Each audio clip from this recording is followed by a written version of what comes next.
இப்போது வந்து உடற்பயிற்சிங்கிறது யோகாசனம் தான். கண்டிப்பாக உடற்பயிற்சி என்பது உடல் உறுதி என்பது எதனால் ஏற்பட வேண்டும் என்றால் உடல் உழைப்பால் தான் ஏற்பட வேண்டும். உடல் உழைப்புனா என்னன்னாக்கா நடக்கிறது, ஓடுறது, அப்புறம் விளையாடுறது, அப்புறம் வந்து விவசாய நிலத்தில் உழைக்கிறது, அப்புறம் ஆடுறது, டான்ஸ் ஆடுறது, அப்புறம் வீட்டில் உள்ள வேலைகள்லாம் செய்கிறது, இந்த மாதிரி இதுதான் உடல் உழைப்பு. இதன் மூலமாகத்தான் உடல் உறுதி அடைய வேண்டும். இந்த உடல் உழைப்பை வந்து கெட்டியாக பிடிச்சிக்கணும், ஆர்வமாக இருக்கணும். இதில் வந்து சோம்பேறித்தனம், இந்த உடல் உழைப்பு, இந்த எளிதாக உடல் உழைத்தாலே போதும், உடல் வந்து உறுதியாகிடும். கஷ்டப்பட்டு ஜிம்மில் 6 மணி நேரம் உடற்பயிற்சி செய்தால் தான் உடம்பு உறுதியாகும் அப்படிங்கிறதுலாம் வந்து இனிமே கிடையாது.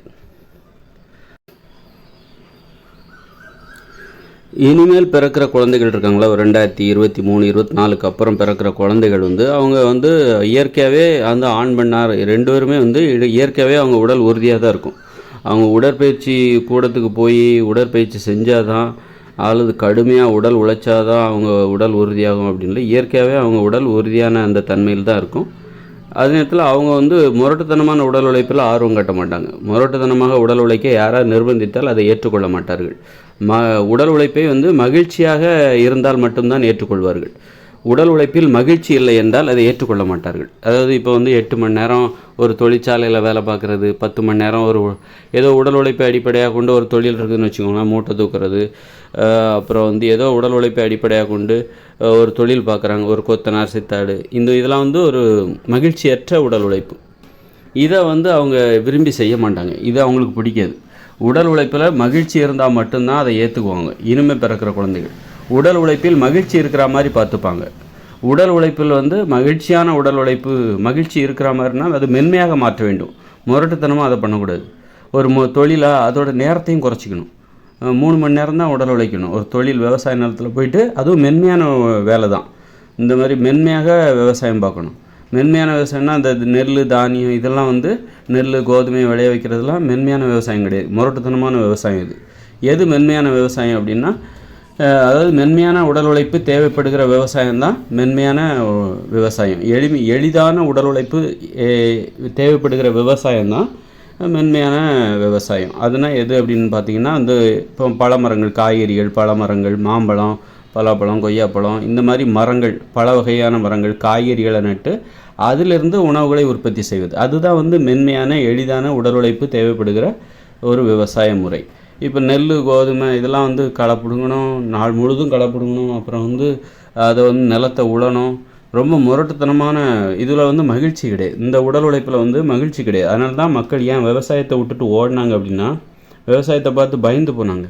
ஏன்னா இந்த உடல் உழைப்பு வந்து நாள் முழுதும் உழைக்கணும். அப்போ தான் இன்றைக்கி தான் வந்து இயந்திரங்கள் வந்த உடனே விவசாயத்திலேருந்தே ஒரு விடுதலை. மகிழ்ச்சியற்ற உடல் உழைப்பு தேவைப்படுகிற அந்த நெல், தானியம், கோதுமை இதையெல்லாம் உற்பத்தி செய்கிற அந்த விவசாயத்திலேருந்து மக்களுக்கு விடுதலை கிடைத்தது இயந்திரங்கள் வந்ததுனால. இயந்திரங்கள் வந்ததால் இந்த மகிழ்ச்சியற்ற உடல் உழைப்பு தேவைப்படுகிற அந்த விவசாயம், நெல், கோதுமை இதையெல்லாம் உற்பத்தி செய்கிற அந்த முரட்டுத்தனமான விவசாயத்திலேருந்து மகிழ்ச்சியற்ற உடல் உழைப்பு தேவைப்படுகிற அந்த விவசாயத்திலேருந்து மக்களுக்கு விடுதலை கிடைத்தது இந்த டிராக்டரு இதெல்லாம் வந்ததுனால. அதனால் மக்கள் எதை எதிர்பார்க்குறாங்கன்னா, உடல் உழைப்பு மீதே அவங்களுக்கு ஏன் வெறுப்பு வந்துச்சு அப்படின்னா, அவங்க உடல் உழைப்பு மீது அவர்களுக்கு வெறுப்பு வர தேவையில்லை. ஒரு மகிழ்ச்சியான உடல் உழைப்பு மீது அவர்கள் ஆர்வத்தை செலுத்த வேண்டும். மகிழ்ச்சியற்ற உடல் உழைப்பு மீது தான் அவங்க வெறுப்பு. ஒட்டுமொத்தமாக உடல் உழைப்பு மீதே வெறுப்பு வந்துச்சுன்னு நம்ம புரிஞ்சிக்கூடாது. அவங்களுக்கு மகிழ்ச்சியற்ற உடல் உழைப்பு மீது தான் அவர்களுக்கு வெறுப்பு வந்தது. அதுக்கு பதிலாக அவங்க எதை எதிர்பார்த்தாங்கன்னா, மகிழ்ச்சியான உடல் உழைப்பை அவங்க எதிர்பார்த்தாங்க.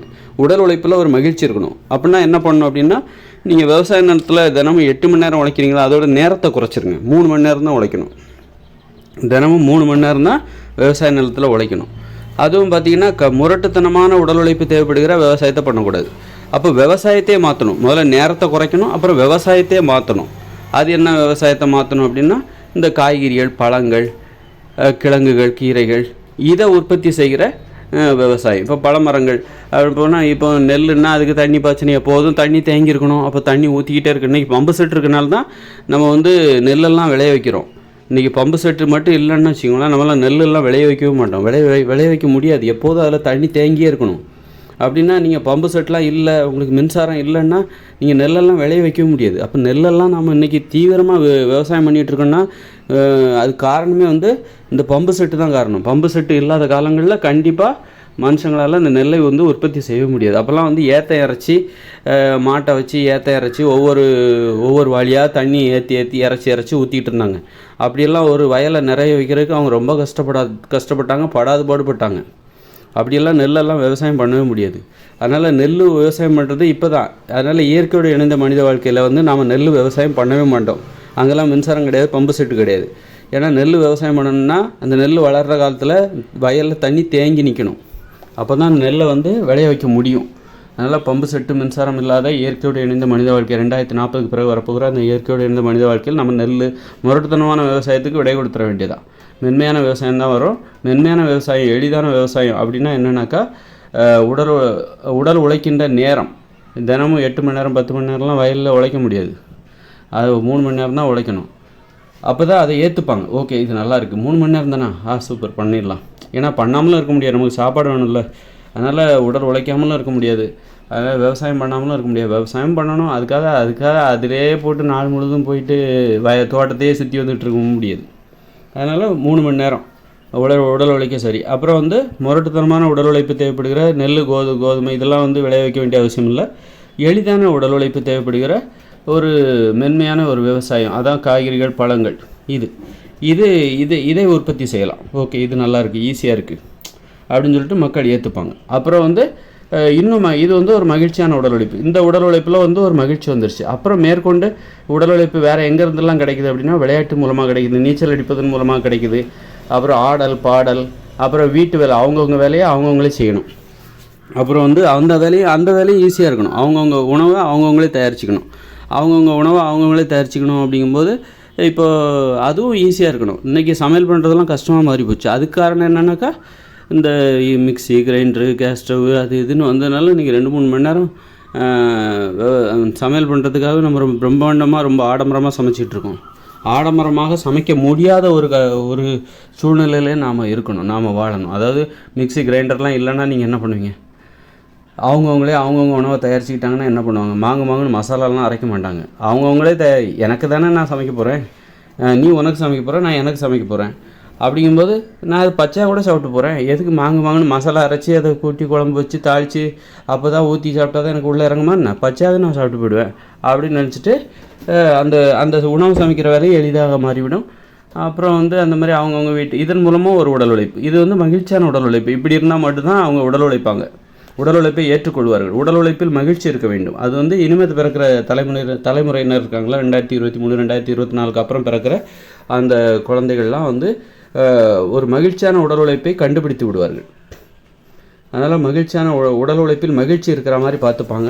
அதனால் அவங்க வந்து மகிழ்ச்சியாக இருப்பாங்க. அதனால் அவங்க உடல் வந்து இயற்கையாகவே உறுதியாகவே இருக்கும். உடல் உழைப்பில் மகிழ்ச்சி இருந்தால்தான் உடல் உறுதியடையும். அந்த உடல் உழைப்பின் மூலமாக உடல் வந்து உறுதியடையும். ஏன்னா உடல் உழைப்பு அவங்க ரொம்ப கெட்டியாக பிடிச்சிப்பாங்க, ரொம்ப ஆர்வமாக இருக்கும். உடல் உழைக்காமல் இருந்தால் அவங்களுக்கு என்னவோ மாதிரி இருக்கும், சோம்பேறித்தனமே அவங்களுக்கு இருக்காது. சோம்பேறித்தனம் வந்தது காரணம் என்னென்னா உழைப்பில் வந்து மகிழ்ச்சி இல்லாமல் போனது தான். மகிழ்ச்சியற்ற உடல் உழைப்பு மனித வாழ்க்கை முறையில் புகுந்ததுனால தான் சோம்பேறித்தனம் வந்தது. ஐயோ, அதை பார்த்து பயப்பட ஆரம்பித்தாங்க. உடல் உழைப்புனாலே கஷ்டம், அல்லது வந்து உழைப்புனாலே கஷ்டம், வேலை பார்க்குறதுனாலே கஷ்டம் அப்படிங்கிற ஒரு கருத்து அவங்களுக்கு பதிஞ்சு போச்சு. எளிதாகவும் உடல் உழைக்கலாம் அப்படிங்கிற அந்த பக்கம் வந்து நிறைய மக்களுக்கு தெரியாமல் போச்சு. இப்போ இனிமேல் பிறக்கிற குழந்தைகள் கண்டுபிடிச்சிருவாங்க. மகிழ்ச்சியான உடல் உழைப்புன்னா என்ன, அதை அவங்க கண்டுபிடிச்சிருவாங்க. அதை கெட்டியாக பிடிச்சிப்பாங்க. கஷ்டப்பட்டு உடல் உழைக்க சொன்னால், முரட்டுத்தனமாக உடல் உழைக்க சொன்னாக்கா அவங்க சம்மதிக்கவே மாட்டாங்க. அதனால் அவங்க உடல் உழைப்பில் மகிழ்ச்சி இருப்பதால் மகிழ்ச்சியான உடல் உழைப்பு மீது அவர்களுக்கு ஒரு தீராத பற்றுதல் இருக்கும். ரொம்ப ஆர்வமாக இருப்பாங்க எளிதாக உடல் உழைப்பதில். அப்படி இருக்கிறதுனால அவங்க உடல் வந்து இயற்கையாகவே உறுதியாக இருக்கும். உடல் உறுதி என்பது உடல் உழைப்பினால் தான் ஏற்பட வேண்டுமே தவிர, இன்றைக்கி ஜிம்மில் போயிட்டு 6 மணி நேரம் ஒர்க் அவுட் பண்ணிவிட்டு அதன் மூலமாக தான் உடலை உறுதியாக்க வேண்டும் அப்படின்னு நீங்கள் நம்பிட்டு இருந்தீங்கன்னா அது செயற்கையான நம்பிக்கை. அது தற்போதுள்ள இயந்திர அறிவியல் உலகம் இருக்கிற வரைக்கும் தான் அந்த நம்பிக்கை இருக்குமே தவிர, இன்னும் 20 வருஷம் கழித்து இயற்கையோடு இணைந்த மனித வாழ்க்கை வரும்போது அங்குள்ள மக்கள் தங்கள் உடலை உறுதியாக வைத்துக் கொள்வதற்காக உடற்பயிற்சியை நம்ப மாட்டாங்க. எதை நம்புவாங்க? மகிழ்ச்சியான உடல் உழைப்பை தான் நம்புவாங்க. 3 மணி நேரம் விவசாயத்தில் உழைப்பாங்க. அப்புறம் வந்து இப்போ ஒரு அரை மணி நேரம் அல்லது 10-20 நிமிஷம் யோகாசனம் பண்ணுவாங்க. யோகாசனத்தின் மூலமெல்லாம் உடல் உறுதியாகாது. உடல் வந்து நல்லா ஃப்ளெக்சிபிளாக வளைஞ்சு நெளிஞ்சு கொடுக்கும். ஒரு நெகிழ்வுத்தன்மை உடம்பில் கிடைக்கும். நரம்புகள் இழுத்து விடப்படும். தசைகளுக்கு ஒரு புத்துணர்ச்சி கிடைக்கும். அவ்வளோதான் கிடைக்கும். தவிர உடல் வந்து யோகாசனம் பண்ணுறதுனால உறுதி அடையாது. ஆனால் உடல் உழைப்பில் உற்சாகமாக ஈடுபடுவதற்கான ஒரு உடலில் ஒரு புத்துணர்ச்சி கிடைக்கும். அது வந்து உடல் உழைப்பை இன்னும் தீவிரப்படுத்தும். உடல் உழைப்பு எதனால் உடல் வந்து உறுதியடையும் அப்படின்னா, நீங்கள் விளையாடுவதன் மூலமாக, மகிழ்ச்சியாக விளையாடுவதன் மூலமாக, ஆடல் பாடல், அப்புறம் 3 மணி நேரம் விவசாயம், மென்மையான உடல் உழைப்பு, அப்புறம் வந்து அம்மாவுக்கு உதவியாக இருப்பது, அப்பாவுக்கு உதவியாக இருப்பது, தாத்தாவுக்கு, பெற்றோர்களுக்கு, உறவினர்களுக்கு, நண்பர்களுக்கு உதவி செய்வது, அப்புறம் எங்கே போனாலும் நடந்து போகிறது, எங்கே போனாலும் ஓடி போகிறது, நடந்து போகிறது, இந்த மாதிரியான ஒரு வாழ்க்கை முறை மூலமாக மட்டும்தான் உடல் உறுதி அடைய வேண்டும். உடல் உறுதி அடையும். இனிமேல் வந்து உலகம் முழுக்க இருக்கிற இனிமேல் வந்து 2040க்கு அப்புறம் வாழ போகிற அந்த மக்கள் இருக்காங்களா, அவங்க வந்து உலகம் முழுக்க இருக்கிற எல்லாரோடைய உடலும் உறுதியாக இருக்கும். அந்த அதிசயத்தை உங்களுக்கு அதை பார்க்குறதுக்கு உங்களுக்கு கொடுத்து வச்சுருக்கணும். அது இருந்துன்னா நீங்கள் அந்த மாதிரி ஏதாவது புண்ணியம் செஞ்சுருந்தீங்கன்னாக்கா ஒருவேளை உங்களுக்கு அது கிடைக்கும், நீங்கள் அதை பார்ப்பீங்க. அதனால் உடல் உழைப்பு வந்து உடல் உழைப்பின் மூலமாக தான் உடல் உறுதியடைய வேண்டும். உடல் உறுதியடையுமே தவிர அதுதான் இயற்கையான உடல் உறுதி என்பது. உடல் உறுதியிலையும் வந்து செயற்கையான உறுதி, இயற்கையான உறுதி இருக்குது. நீ உடற்பயிற்சி கூடத்துக்கு போயிட்டு 6 மணி நேரம் ஒர்க் அவுட் பண்ணி அதன் மூலம் உனது உடல் உறுதியாக இருந்தால் அது செயற்கையான ஒரு உறுதி. செயற்கையான ஒரு உடற்பயிற்சி மூலமாக உனது உடலை செயற்கையான வழியில் உனது உடலை அல்லது மக்கள் தங்கள் உடலை உறுதியாக்கி கொள்வதற்கான ஒரு வழிமுறை. ரொம்ப கடினமான வழிமுறை. அதே மாதிரி இயற்கையான வழியில் உடலை உறுதியாக வைத்துக் கொள்வதற்கு இயற்கையான வழி ஒன்று இருக்குது. மகிழ்ச்சியாக வாழ்வதன் மூலம், மகிழ்ச்சியான உடல் உழைப்பின் மூலம் உடலை உறுதியாக வைத்துக் கொள்வது. ஆடல் பாடல் விளையாட்டு, நீச்சல் அடித்து குளிப்பது, எங்கே போனாலும் நடந்து போகிறது, ஓடி போகிறது, அவங்கவுங்க வேலையை அவங்கவுங்களே செய்து கொள்வது, இதன் மூலம் உடலை உறுதியாக வைத்துக் கொள்வது. பிறருக்கு உதவி செய்வது, இப்படி ஒரு எளிமையான வாழ்க்கை வாழ்ந்தால்தான் அது சாத்தியமாகும். அப்போ இப்படி தான் வந்து உடல் உறுதியடையும். தற்போதுள்ள இயந்திர அறிவியல் உலகில் மகிழ்ச்சியாக உடல் உழைப்பதற்கு பெரும்பாலான மக்களுக்கு வாய்ப்பு கிடைக்கவில்லை. ஏன்னா விளையாட்டு மைதானங்களில், மக்கள் குடியிருப்புகளில் விளையாட்டு மைதானங்களில், உடற்பயிற்சி கூடங்கள் போதுமான அளவுக்கு இல்லை.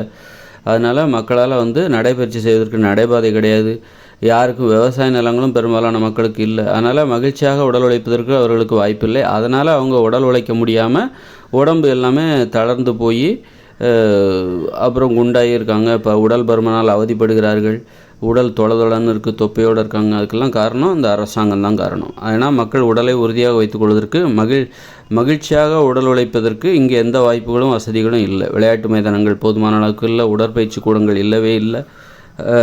ஒரு 50 ஆண்களுக்கு ஒரு உடற்பயிற்சி கூடம் இருக்கணும். நீச்சல் குளங்கள் கிடையாது. 50 பெண்களுக்கு ஒரு நீச்சல் குளம், 50 ஆண்களுக்கு ஒரு நீச்சல் குளம், 50 பெண்களுக்கு ஒரு உடற்பயிற்சி கூடம், இதெல்லாம் இருக்கணும். விளையாட்டு மைதானங்கள் ஏராளமாக இருக்கணும். அப்புறம் வேலை நேரத்தை குறைக்கணும், 6 மணி நேரமாக குறைக்கணும்.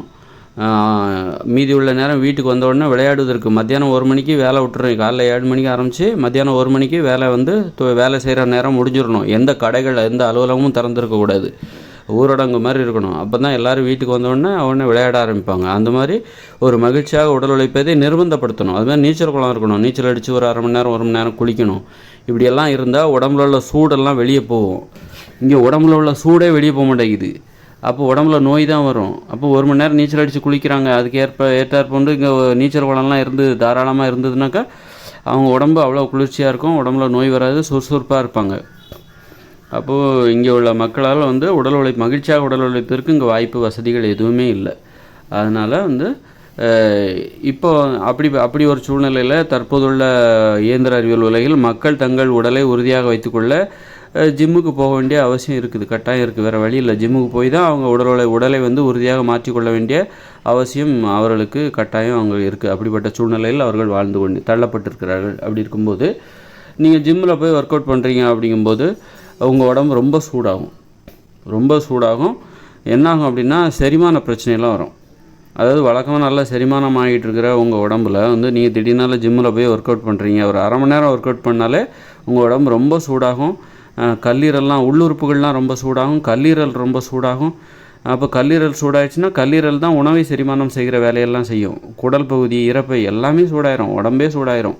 நீங்கள் அப்படி ஜிம்மில் போய் அந்த செயற்கையாக நீங்கள் உடற்பயிற்சி செய்யும்போது, மகிழ்ச்சியாக உடல் உழைப்பில் ஈடுபடும்போது, விளையாடும்போது அதெல்லாம் வந்து நீங்கள் மற்றவங்கள சார்ந்து பண்ணுறீங்க. விளையாடும்போது, ஓடும்போது, நடக்கும்போது, ஆடும்போது, பாடும்போது அதில் ஒரு மகிழ்ச்சி இருக்குது. இது தன்னந்தனியாக நீங்கள் உடற்பயிற்சி செய்கிறீங்க. அப்போ உடம்பு ரொம்ப செயற்கையானது. ரொம்ப தற்காலிகமானது. இது இந்த மாதிரியான நடைமுறை வந்து இன்னும் 20 வருஷம் தான் இருக்குது. இயற்கையோடு இணைந்த மனித வாழ்க்கையில் யாரும் இந்த மாதிரியெல்லாம் வந்து உடற்பயிற்சியெல்லாம் செஞ்சுட்டு இருக்க மாட்டாங்க. இந்த பழுவை தூக்கி எடையை தூக்கி கொண்டு உடற்பயிற்சி செய்ய மாட்டாங்க. எடையை தூக்காமல் உடற்பயிற்சி செய்கிற முறையெல்லாம் இருக்குது. யோகாசனத்தை தவிர எடையை தூக்காமல் உடலை உறுதியாக வைத்து கொள்வதற்கான உடற்பயிற்சியெல்லாம் இருக்குது. அதாவது எந்த எடையுமே நீங்கள் தூக்க தேவையில்ல. இப்போ படுத்து கிடக்குறீங்க, மேலே பார்த்துட்டு நீங்கள் படுத்து கிடக்குறீங்க, உங்கள் கால் 2 காலை மட்டும் தூக்கி திரும்ப கீழே வைக்கணும். இப்படி இதன் மூலம் வயிற்று பகுதி உறுதி அடையும். இந்த மாதிரியான உடற்பயிற்சி. அப்புறம் புல்லப்ஸு, தண்டால், இதெல்லாம் நீங்கள் எடையை தூக்காமலே உங்கள் உடலை வந்து உறுதியடைவதற்கான ஒரு உடற்பயிற்சி. ஆக இதை பண்ணலாம். இது நல்ல உடற்பயிற்சி தான். இந்த மாதிரி பொதுவாக எடையை தூக்கி நீங்கள் உடற்பயிற்சி செய்யும்போது உடம்பு ரொம்ப சூடாகும், கல்லீரல்லாம் சூடாகும், உடல் உள்ளுறுப்புகள் அனைத்துமே சூடாகும். இதனால் உணவு செரிமானம் தடைபடும். அதனால் இந்த பிரச்சனையை நீங்கள் தற்போதுள்ள இயந்திர அறிவியல்கள் நம்ம ஜிம்முக்கு போய் ஒர்க் அவுட் பண்ண வேண்டிய கட்டாயம் இருக்குது, வேறு வழி இல்லை. அந்த மாதிரி இருக்கும்போது ஜிம்மில் போய் ஒர்க் அவுட் பண்ணும்போது உங்கள் உடம்பு சூடாகும், உணவு செரிமான பிரச்சனை ஏற்படும், அதனால் மலச்சிக்கல் ஏற்படும். அதனால் இதை தவிர்ப்பதற்கு நீங்கள் என்ன பண்ணணுன்னா, ஜிம்மில் போய் ஒர்க் அவுட் பண்ணுற யாராக இருந்தீங்கன்னா, நீங்கள் வந்து ஜிம்மில் போய் ஒர்க் அவுட் பண்ணுறவராக இருந்தால் நீங்கள் என்ன பண்ணணுன்னா, தினமும் ஒரு பப்பாளி பழம் சாப்பிட்றது நல்லது. ஒரு பப்பாளி பழத்தில் ஒரு பாதி பழமாவது சாப்பிட்றது நல்லது. பப்பாளி பழம் என்ன பண்ணுனாக்கா, கல்லீரல் சூட்டை தடுத்து கல்லீரலை சிறப்பாக வேலை செய்ய வைக்கும். உணவு செரிமானத்தை சிறப்பாக செய்யும். உணவு செரிமானத்தில் எந்த தடையும் ஏற்படாதவாறு பார்த்துக்கொள்ளும், மலச்சிக்கல் ஏற்படாதவாறு பார்த்துக்கொள்ளும். அதனால் கண்டிப்பாக ஜிம்மில் போய் ஒர்க் அவுட் பண்ணுறவங்க கண்டிப்பாக பப்பாளி பழத்தை சேர்த்துக்கிட்டால் தான் அவங்க உடம்பு ஆரோக்கியமாக இருக்கும். உடலில் எந்த கழிவும் தேங்காது. நல்லா உற்சாகமாக உடற்பயிற்சி செய்யலாம். அப்படி இல்லை நீங்கள் தொடர்ந்து உடற்பயிற்சி செஞ்சுட்டே இருக்கீங்க அப்படிங்கும்போது உடம்பு சூடாகி, கல்லீரல் சூடாகி, உணவு செரிமான பிரச்சனை வந்து தடைப்பட்டு, மலச்சிக்கல் ஏற்பட்டு உங்களால் வந்து ரொம்ப மேலும் வந்து உடல் வந்து மோசமடைவதற்கு அதுவே காரணமாக அமையும். அதனால் பப்பாளி பழத்தை சேர்த்துக்குங்க, ரொம்ப நல்ல விஷயம்.